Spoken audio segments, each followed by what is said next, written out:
Início com tom sóbrio e introspectivo. Imagine ser encarregado de uma missão divina, mas essa missão é anunciar a destruição do seu próprio país, do seu povo, de tudo o que você ama. Imagine gritar um aviso que ninguém quer ouvir, ser rotulado de traidor, pessimista e inimigo do Estado, apenas para, no final, ver cada uma das suas terríveis profecias se tornarem realidade diante dos seus olhos. Essa não é a trama de um filme de ficção. Essa é a história real e trágica de Jeremias, o homem que ficou conhecido como o profeta chorão. Hoje, vamos mergulhar na vida de uma das figuras mais dramáticas e incompreendidas da Bíblia. Não vamos falar apenas de um profeta, mas de um homem de carne e osso, cujo coração se partiu junto com a sua nação. A história de Jeremias é um testemunho poderoso sobre fé, resiliência e a dor de amar um povo que se recusa a ser salvo. Prepare-se para conhecer a jornada de um homem que viu o fim do seu mundo. A história de Jeremias começa por volta do ano 627 a.C., num tempo de grande agitação política e espiritual no reino de Judá. Ele era jovem, vindo de uma família de sacerdotes da pequena cidade de Anatote. E foi ali, no meio da sua juventude, que ele ouviu um chamado que mudaria sua vida para sempre. Deus o escolheu para ser seu porta-voz. Mas a mensagem não era de prosperidade ou vitória. Era um chamado para anunciar o juízo iminente. Jeremias hesitou. Ele disse a Deus: "Ah, Senhor, eis que não sei falar, porque ainda sou um menino." Ele se sentia inadequado, jovem demais, incapaz de carregar um fardo tão pesado. Mas a resposta divina foi direta. "Não diga, sou um menino, porque a todos a quem eu te enviar, irás, e tudo quanto te mandar, falarás.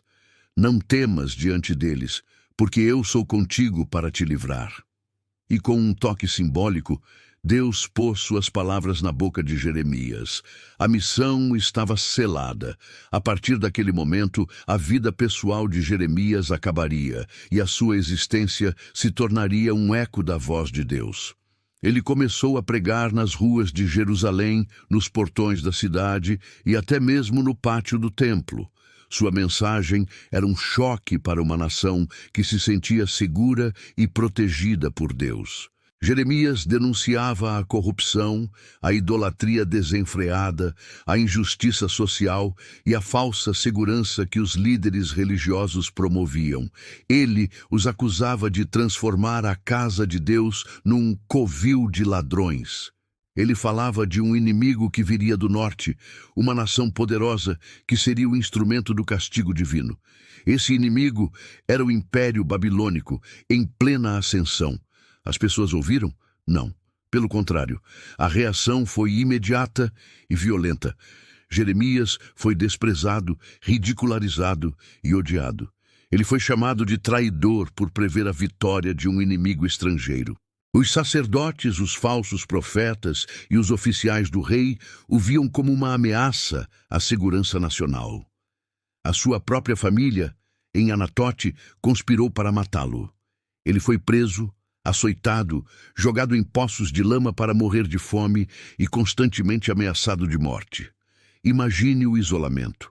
O homem que amava seu povo era tratado como o pior dos inimigos.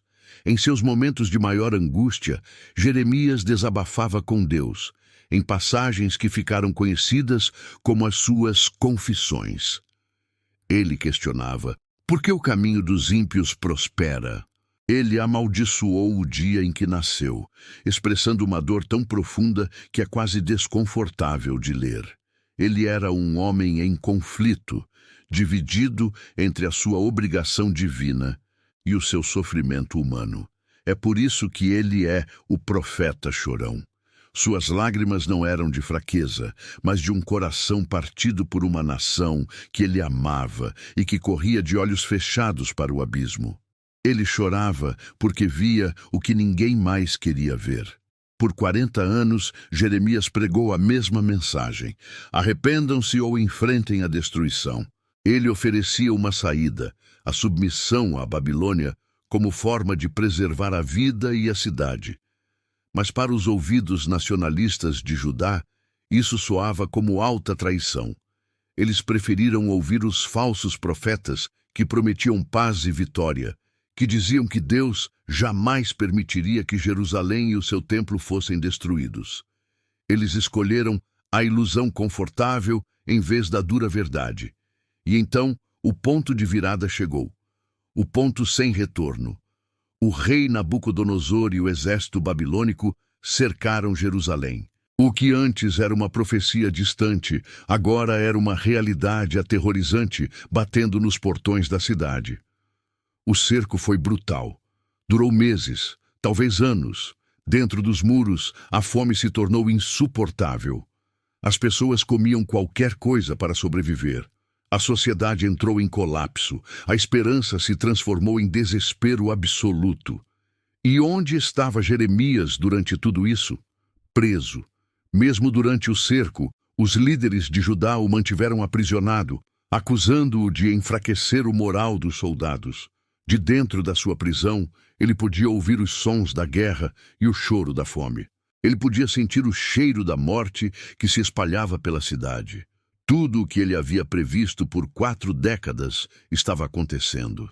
Não havia nenhuma satisfação em estar certo, apenas uma dor avassaladora. Ele estava vendo, em tempo real, a morte da sua nação. Finalmente, em 586 a.C., os muros de Jerusalém foram rompidos. O exército babilônico invadiu a cidade, deixando um rastro de destruição. O magnífico Templo de Salomão, o centro da fé judaica por séculos, foi saqueado e queimado até o chão. A cidade foi arrasada. Os líderes foram executados, e a elite da população, os artesãos, os escribas, os nobres, foi levada cativa para a Babilônia. A profecia se cumpriu em todos os seus detalhes terríveis. Após a queda de Jerusalém, Nabucodonosor deu a Jeremias uma escolha surpreendente. Reconhecendo a veracidade de suas profecias, o rei babilônico ofereceu a ele uma vida confortável na Babilônia. Mas Jeremias recusou. Seu coração pertencia à sua terra, mesmo que ela estivesse em ruínas. Ele escolheu ficar com o remanescente pobre que foi deixado para trás em Judá, na esperança de ajudar a reconstruir alguma coisa a partir das cinzas. No entanto, a tragédia de Jeremias ainda não havia terminado. Mesmo depois de tudo, o restante do povo se recusou a ouvir seus conselhos. Um grupo de rebeldes assassinou o governador babilônico que havia sido nomeado. E, temendo a retaliação, decidiram fugir para o Egito. Eles consultaram Jeremias, prometendo obedecer à palavra de Deus. Jeremias os advertiu em nome de Deus para que não fossem para o Egito, dizendo que a espada e a fome que eles temiam os encontrariam lá. E o que eles fizeram? Exatamente o oposto. Eles não apenas foram para o Egito, como forçaram o velho profeta Jeremias a ir com eles. Em um ato final de ironia trágica, o homem que passou a vida inteira alertando seu povo contra alianças com o Egito foi arrastado para morrer naquela mesma terra. As últimas palavras registradas de Jeremias são uma condenação final à idolatria que ele viu seus compatriotas praticando no Egito. Depois disso, a Bíblia silencia sobre seu destino. A tradição diz que ele foi apedrejado até a morte pelos mesmos compatriotas que ele tentou salvar. Um fim amargo para uma vida de serviço e sofrimento. Mas o legado de Jeremias vai muito além de sua morte. Após a destruição, suas palavras de desgraça deram lugar a palavras de esperança. Ele profetizou que após 70 anos de exílio, Deus traria o povo de volta para sua terra. Mais importante, ele falou de uma nova aliança, uma aliança que não seria escrita em tábuas de pedra, mas no coração das pessoas. Uma promessa de perdão e de um relacionamento renovado e íntimo com Deus. E há também o livro de Lamentações. uma coleção de 5 poemas fúnebres, tradicionalmente atribuídos a Jeremias. É o choro do profeta sobre a Jerusalém destruída. Lendo Lamentações, você sente a dor crua de Jeremias caminhando pelas ruas em ruínas, vendo os corpos, a fome e o desespero. É um dos textos mais sombrios da Bíblia, mas mesmo no meio da escuridão mais profunda, uma centelha de esperança brilha. As misericórdias do Senhor são a causa de não sermos consumidos, porque as suas misericórdias não têm fim. Novas são a cada manhã. Grande é a tua fidelidade. A vida de Jeremias nos ensina que o sucesso aos olhos de Deus nem sempre se parece com o sucesso aos olhos do mundo. Ele foi rejeitado, perseguido e morreu aparentemente como um fracassado. Mas sua fidelidade inabalável à sua missão, mesmo em meio à dor insuportável, o torna um dos maiores heróis da fé. Ele é um lembrete de que, às vezes, o maior ato de amor é dizer a verdade, não importa o quão dolorosa ela seja, e que mesmo nas ruínas de nossas vidas, a fidelidade de Deus permanece como a nossa única e verdadeira esperança. Obrigado por nos acompanhar nesta jornada pela vida intensa e comovente do profeta Jeremias. Se esta história tocou você, não se esqueça de deixar o seu like, compartilhar este vídeo e se inscrever no canal para mais documentários como este. Deixe nos comentários o que mais te impactou na vida de Jeremias. Até a próxima.